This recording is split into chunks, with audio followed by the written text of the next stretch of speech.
Okay, చూడండి ఒకసారి.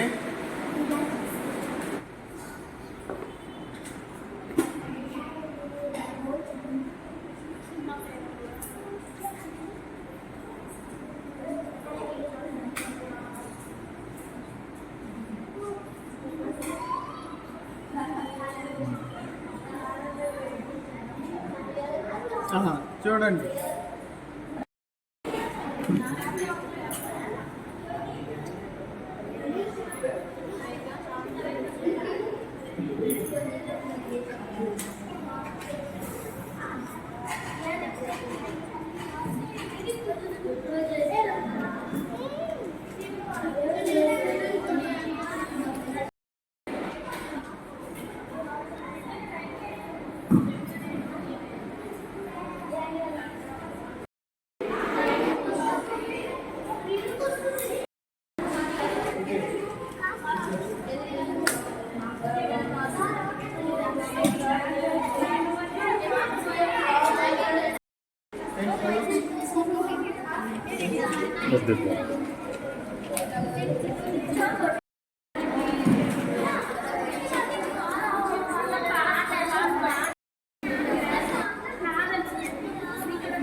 నా పేరు ఎంవి రమణ. నేను విజయవాడ ఆర్ట్ సొసైటీ నుంచి డ్రాయింగ్ అనేది ఇక్కడ నేర్పించడం జరుగుతుంది. ఆర్టిస్టుల తరపు నుంచి నేను డ్రాయింగ్ నేర్పిస్తున్నాను. ఇక్కడ మన మేడం రమాదేవి మేడం గారు ఇక్కడ మన పిల్లలందరికీ ఫ్రీగా నేర్పిస్తున్నానని చెప్తున్నారు. అందుకని మమ్మల్ని అడగడంతో మేము వచ్చి ఇక్కడ డ్రాయింగ్ అనేది పిల్లలకి నేర్పించడం అనేది జరుగుతుంది. మేము ఇక్కడ అందరూ కూడా ఇంట్రెస్ట్ ఉన్నారు. చాలామంది పిల్లలకి చాలా ఇంట్రెస్ట్గా ఉన్నారు. మేడం గారు వాళ్ళకి అన్ని బుక్స్ కానీ కలర్స్ కానీ అన్నీ కొనిచ్చి అన్నీ చేస్తున్నారు.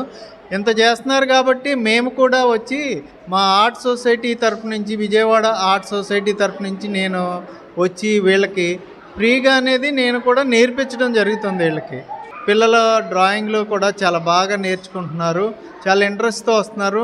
మార్నింగ్ 8కే ఇక్కడికి వచ్చేస్తున్నారు. 8 కల్లా వస్తున్నారు. 8 నుంచి 9:30 వరకు నేను ఉంటున్నాను వాళ్ళ కోసమని ఉండి నేర్పిస్తున్నాను. నేను నేర్పించిందంతా కూడా పిల్లలు బాగానే నేర్చుకుంటున్నారు. ఇంకా బాగా నేర్చుకోవాలని నేను అనుకుంటున్నాను. ఇదే ఇలాగే ఉంటే నెక్స్ట్ ఇయర్ కూడా ఇది కంటిన్యూ చేస్తే దీన్ని కూడా నేను నేర్పించడానికి ముందుకు వస్తాను. నేను నెక్స్ట్ ఇయర్ కూడా నేనే నేర్పిస్తాను పిల్లలందరికీ మేము ఇక్కడ ఫ్రీగా డ్రాయింగ్ నేర్పిస్తున్నాం కాబట్టి పిల్లలు కూడా నేర్చుకుంటున్నారు. అలాగే ఇంకా చాలామంది పిల్లలు వచ్చి ఇంకా బయట నుంచి కూడా చాలామంది వచ్చి బాగా నేర్చుకుంటే వాళ్ళకి డ్రాయింగ్ అనేది వాళ్ళకి మానసికంగా కానీ వాళ్ళకి మైండ్ పీస్ఫుల్గా కానీ ఫ్రీ హ్యాండ్ రావడానికి కానీ వాళ్ళకి మంచి కొత్త ఆలోచనలు రావడం కానీ జరిగిద్ది. అందువలన ఏంటంటే అందరూ డ్రాయింగ్ నేర్చుకోవాలి. డ్రాయింగ్ నేర్చుకుంటే వాళ్ళకు ఉపయోగం వస్తుంది. రేపొద్దున సైన్స్ డయాగ్రామ్స్ వేయాలన్నా ఈజీగా వేయగలుగుతారు. అలాగే వాళ్ళ మైండ్ సెట్ కూడా చాలా ఫ్రెష్గా ఉంటుందన్నమాట. అందుకని డ్రాయింగ్ అందరూ ఈ సమ్మర్ క్యాంప్ అనేది అందరూ సద్వినియోగం చేసుకోవాలి. అలాగే నెక్స్ట్ ఇయర్ ఇంకా ఎక్కువ మంది వచ్చి బాగా నేర్చుకుంటున్నారని నేను ఆశిస్తున్నాను.